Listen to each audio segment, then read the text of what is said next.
Good morning all of you. We are going about chapter number 9, है ना। Respiration पढ़ रहे थे हमने, ह्यूमन रेस्पिरेशन के बारे में हमने स्टडी कर ली थी।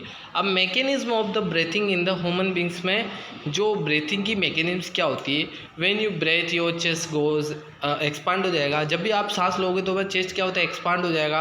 एंड गोज डाउन कंप्रेस, जब भी सांस छोड़ोगे तो क्या होगा, कंप्रेस हो जाएगा। तो ड्यूरिंग इनहलेशंस द रिब्स मूव, जो हमारी जो रिब्स होती है, जो पसलियाँ होती है, रिब्स को क्या बोले, पसलियाँ होती है, जो मूव आउटवर्ड्स और अपवर्ड्स क्या मूव करती है। एंड डायफ्राम मूव डाउन, और जब भी ये रिब्स क्या होती है, आउटवर्ड और अपवर्ड मूव करती है, तो डायफ्राम की जो डायरेक्शन होती है डाउन इंक्रीज होगी in the space in the chest cavity, यानी कि डायफ्राम भी फैलेगा और सिकुड़ेगा।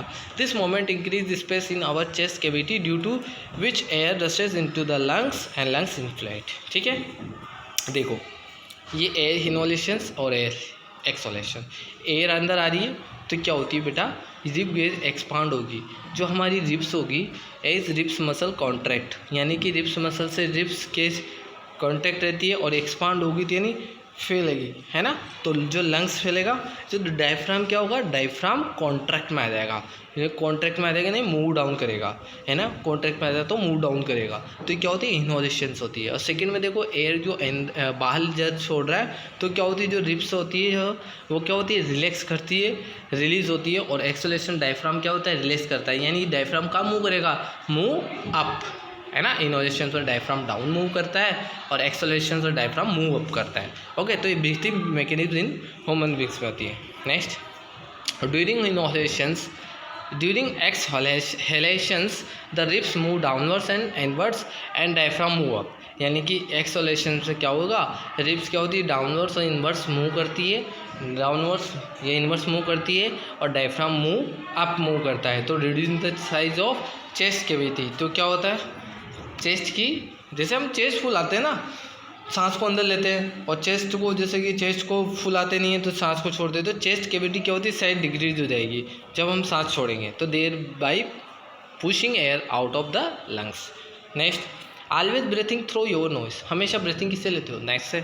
कभी कभी नाक से, जैसे आपके कोल्ड हो जाता है तो क्या करते हो, फिर कभी कभी मुंह से भी ले लेते हो, है ना। तो you should always inhale through your nose because the nose has tiny hairs, उसमें क्या टीनी एयर्स होते हैं, mucus which trap dust particle present in the air you inhalations, यानी क्या करते हैं वो, जितने भी डस्ट पार्टिकल को वहाँ रोक देती है, वो जो नॉइज़ के जो टीनी हेयर है तो वहाँ रुक जाते हैं। थस प्रिवेंटेज डस्ट, तो क्या होता है, उस थस से, डस्ट से हमें बचाता है फ्रॉम एंटरिंग योर लंग्स, यानी कि जब भी एयर अपने लंग्स में एंटर होगी तो उससे डस्ट से कौन बचाएगा, नोज से tiny air. Okay, the air you inhale contain 0.04% of carbon dioxide and 21% of oxygen.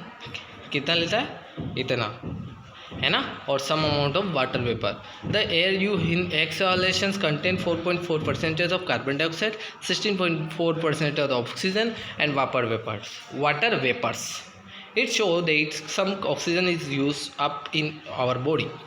Okay, next देखो, to show that exhalations air contain, आपने देखा होगा कभी कोई मिरर के सामने आपने एयर को बाहर निकाला है कांच में, है ना, तो वो क्या वाइट वाइट है, शेडो हो जाता है ना।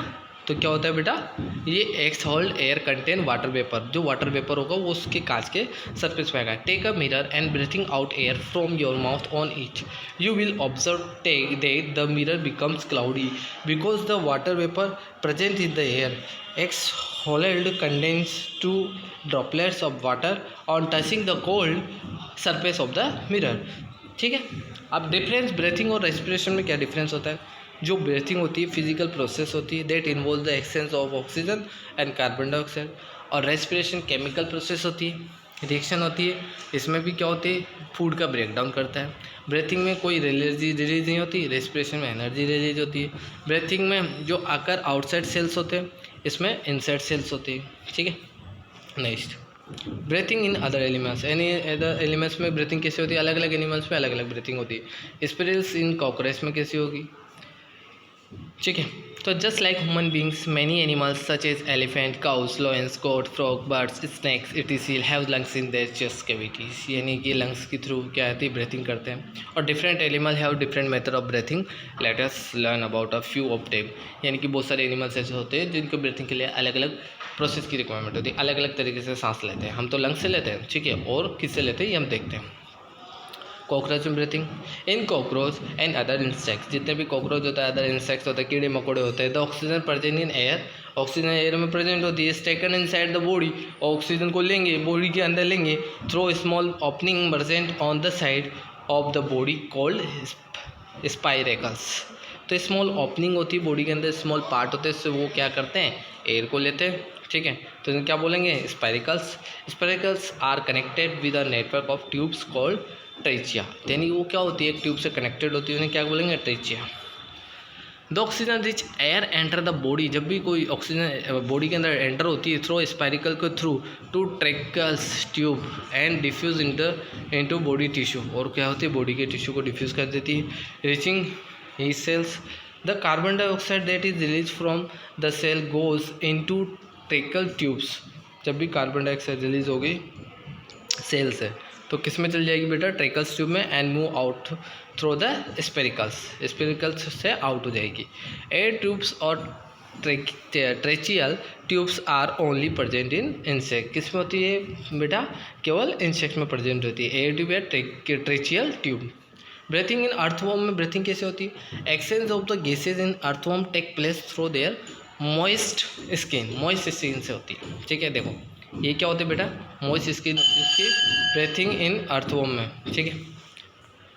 ब्रीथिंग इन फ्रॉग में जो मेंढक होता है उसमें ब्रीथिंग कैसे होती है, amphibians, that means they can live both on land, यानी कि क्या कर सकता है, वाटर में और पानी में दोनों में रह सकता है, उसकी रेस्पिरेशन एम्फीबियस होती है ना, ठीक है। उभयचर है जिसे पानी और पानी में भी ले सकता है और लैंड में यानी अर्थ पे भी ले सकता है। ऑन लैंड दे के take in air through the nostrils, यानी कि लैंड में रहेगा तो अपने नोस्ट्रल से एयर को लेगा, वो विच रीच द लंग्स, वो कहाँ पहुँच जाती है, लंग्स में। और वाटर में रहेगा तो उसके एक मॉइस्ट स्किन होती है, उस मॉइस्ट स्किन की हेल्प से क्या करता है, वो गैस को एक्सचेंज कर देता है ना। इसमें किसमें होती है बेटा, मेंढक में, फ्रॉग में, देखो, ठीक है। ब्रीथिंग फ्रॉग, ये लंग्स होते हैं, लंग्स यहाँ पे होते हैं, ठीक है, यहाँ तक पहुँच जाती है। नेक्स्ट फिश में क्या होती है, फिश तो गिल्स की हेल्प से, तो फिश है वह स्पेशल ऑर्गन कॉल्ड गिल्स, उसमें क्या होती है, फिश में गिल्स होती है, गिल्स की हेल्प से वो क्या होती है, सांस लेती है, which help them to breathe in oxygen dissolve in water, और ऑक्सीजन को वाटर में डिजोल्व कर देती है। Gills are present on other side of the head के आइदर साइड में गिल्स होते हैं इसके, है ना, तो मतलब ये जो हेड होते हैं उसके आइदर साइड में गिल्स है। Gills are well supplied the with blood vessel की हेल्प से सप्लाइड होता है। This blood vessels help exchange of the gas को एक्सचेंज कर देता है, ऑक्सीजन गैस को एक्सचेंज कर देता है। Fish gulps in water to take the dissolve oxygen को डिजोल्व करता है और थ्रू द माउथ, है ना।